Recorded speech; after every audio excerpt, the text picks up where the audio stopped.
The ERi-TV news broadcast crew and I, Delayed Tahir, are now ready for your daily news briefing at 10:30 local time. But first, let us catch up with the major headlines.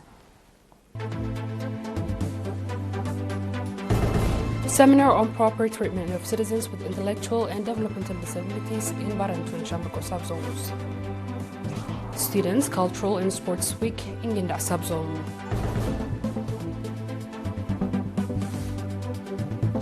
Japan and Australia Defense Ministry reaffirms ties, warns of security vacuum in Indo-Pacific. And China launched new batch of 18 internet satellites for Kuaifan constellation. Proceeding with our reports. Seminars on the proper treatment of citizens with intellectual and developmental disabilities in general and autism in particular were conducted in the subzones of Barantu and Shambako.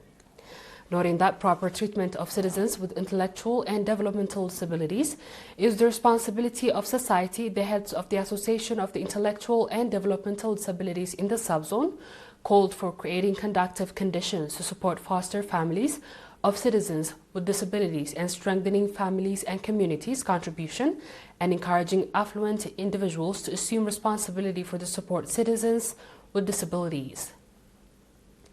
Mr. Thalazgi Tesfamaram, Chairman of the National Association of Intellectual and Developmental Disability in the Gashbarka region, noted that significance of assessing the talent and inherent capacities of citizens with disabilities with a view to understanding their needs and addressing them. He also called on parents to enroll their children with disabilities in the association so that they can be beneficiaries of the opportunities the association offers. The participants on their part called on the area administrators to strengthen participation in supporting the treatment of the citizens with disabilities, among other measures. Students' Cultural and Sports Week has been colorfully conducted in Ginda subzone under the theme Let's Enhance Our Theoretical Education with Practicality.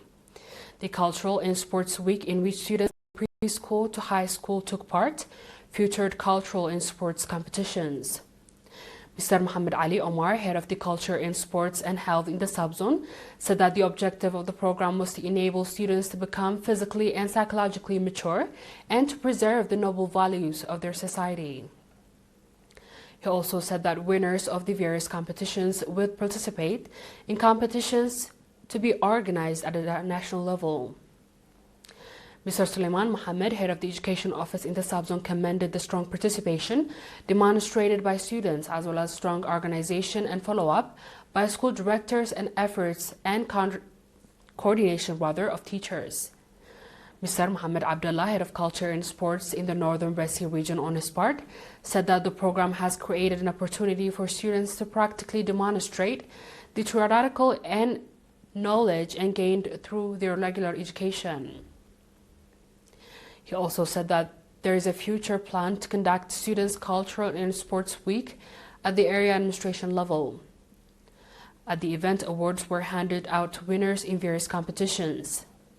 In Ginda subzone, there are 36 educational facilities ranging from preschool to high school providing active educational service. The residents of the administrative area ERi subzone are conducting popular campaigns involving water and soil conservation, as well as dirt road renovation.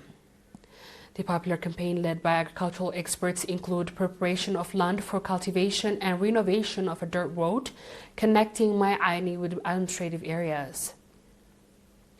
Mr. Mabrahton Barahi, water and soil conservation expert, said that the campaign, which began in March, is being carried out with strong participation of residents with a view to finalizing the program before coming of the rainy season.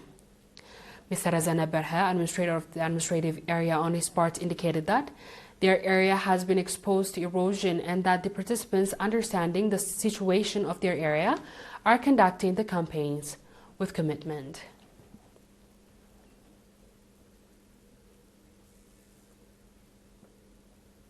Straight ahead is our international news after a short break.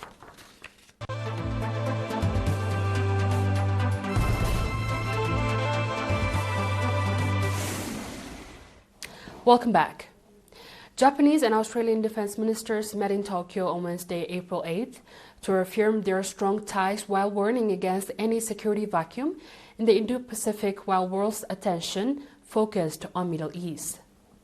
During a meeting with the Australian counterpart Richard Marles, Japanese Defense Minister Nishiro Koizumi noted that ballistic missiles launched by North Korea earlier on Wednesday. According to South Korea's Joint Chief of Staff, earlier in the same day, North Korea also launched several unidentified short-range ballistic missiles. The Japan Coast Guard said the latest missile fell into the sea about 10 minutes after launch. Tokyo said no missile entered its territorial waters or exclusive economic zone. Even as the world's attention is focused on the Middle East, we must not allow the security vacuum to emerge in our own surrounding region and the Indo-Pacific, he added. And referring to the current conflict between Iran, the U.S. and Israel, Marles welcomed the 2-week ceasefire announced by the U.S. and Iran on Wednesday as good news.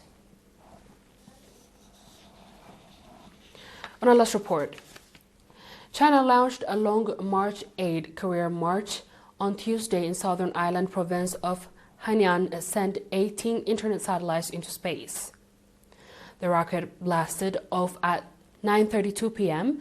from the Hainan commercial spacecraft launch site. It successfully placed the payload on 7th batch of networking satellite Inquan constellation into pressed orbit. The project launched its first batch of satellite in August 2024 and aims to have full operational network of more than 15,000 low Earth orbit satellite in place by 2030. This year, the Long March 8 rocket will enter high-density launch schedule, continuing to support the development of the China Low Earth Orbit satellite, internet constellation, and high-quality development of the country's commercial space sector. In addition to the meteorological system in Hainan commercial space aircraft launch, site took on weather support role independently for the first time in their launch. The successful validation of the performance has further enhanced the site overall service and support capabilities. Dear viewers, we've come to the end of tonight's news. Let's have a quick recap of the headlines. Seminars on proper treatment of citizens with intellectual and developmental disabilities in Barantu and Shambuku subzone. Students' Cultural and Sports Week in Ginda subzone. Japan and Australia defense ministers reaffirm ties to warn of security vacuum in Indo-Pacific. And China launched new batch of 18 internet satellites for Quanfan constellation. And that was the news from ERi-TV studios. This has been Eritrea reporting. Thanks for watching and have a good night.